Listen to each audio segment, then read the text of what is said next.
రోగగ్రస్తులు, చిన్నపిల్లలు, వృద్ధులు ఉపవాసం చేసే శక్తి లేని వాళ్ళు ఉపవాసం ఉండకూడదు. అది ఏకాదశి అయినా సరే. మరి వీళ్లకు ఏం ప్రత్యామ్నాయం ఉంది అది కూడా మనం చెప్పుకోవాలి. ఉపవాసం 5 రకాలుగా ఉంటుంది.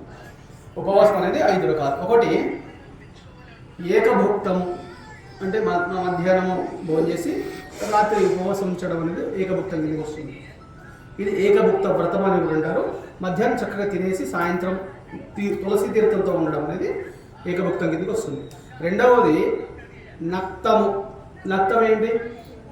నక్షత్రాలు వచ్చేంత వరకు ఉపవాసం ఉండి నక్షత్ర దర్శనం వరకు తులసి తీర్థంతో ఉండి రాత్రి నక్షత్ర దర్శనం చేసుకున్న తర్వాత భోజనం చేయడం అనేది నక్త వ్రతము అంటారు. అది చాలా విశేషం. నేను చెప్తా దాని కథ కూడా. ఇది రెండవది. మూడవది అంటే మొదటి స్థానంలో వచ్చేది నిరాహారము. నిరాహారం అంటే ఏకాదశి గడియలు మొదలైనప్పుడు నుంచి స్టార్ట్ చేసి మొదలుపెట్టి ద్వాదశి గడియలు వచ్చేంత వరకు ఉపవాసం ఉండడం, మొత్తం కంప్లీట్ డ్యూరేషన్.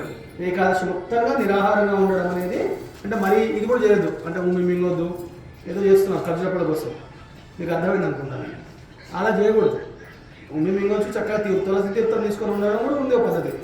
అలా ఉండొచ్చు. అంతేగాని మన వాళ్ళు ఎట్లా అంటే కొంచెం ఇమిటేషన్ చేస్తుంటారు. ఒకళ్ళు చూసి ఒకళ్ళు వాతలు పెట్టుకుంటుంటారు. పొద్దున మొదలు పెడతాడు వాడు ఉపవాసము, సాయంత్రం 5 గంటలకు వచ్చి ఖర్జులపడి దేవుడి దగ్గర పెట్టి తీసుకొని తినుకుంటూ వాడు ఉపవాసం అని చెప్పి ఏందో అర్థం కాదు. ఇలాంటివి చేయకూడదు. ఏకాదశి కంప్లీట్ డ్యూరేషన్ చూసుకోండి.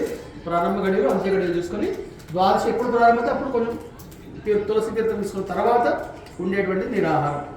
మరి ఈ 3 చాతగాని వాడు, విధి లేని స్థితి వాడు ఏం చేయాలి?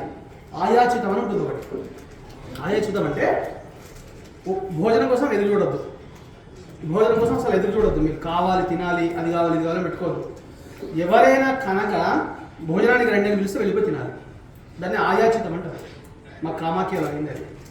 కామాఖ్య అమ్మవారి దగ్గర ఏదో మేము దర్శనం చేసుకొని వస్తుండో టికెట్ ఇచ్చి తినిపోండి అన్నారు. బయట తినేసి వచ్చినాం. చాలా గొప్ప ఎక్స్పీరియన్స్ మాకు అది. మరి ఆ విధంగా ఇది ఆయాచితం అంటారు. ఏకాదశి నాడు అయింది మాకు అది. ఏకాదశి నాడే జరిగింది అది మనకు. అందుకోసం నేను నోరు మూసుకొని పోయి తిన్నానండి. ఏం మాట్లాడకుండా మనం అడగలేదు చూడండి. ఎక్కడ భోజనం కోసం ఎదురులేదు చూడండి.